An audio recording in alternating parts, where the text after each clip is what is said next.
Hay unas sílabas en chino es difíciles de pronunciar, son exclusivas, ¿no? Solo existe en idioma chino. Pero quizás estas sílabas en castellano o en francés o en alemán e inglés no es fácil encontrarlas. Podemos encontrarlas en la lengua catalana por la coincidencia fonética. Y también yo creo que los catalanes, como ya son bilingües, dominan a la perfección catalán y castellano, entonces esto les ayuda a aprender incluso mejor otros idiomas extranjeros, están más preparados. El tema de declinació, que és com en Alemanya hi ha moltes declinacions encara més que en alemany i pot ser com que és diferent del català, pot costar.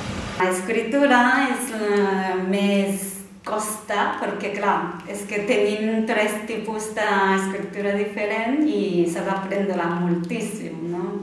Per això. El que passa que com avantatge que teniu que la pronunciació és quasi igual que castellà i català, o sigui que per escoltar és molt més fàcil.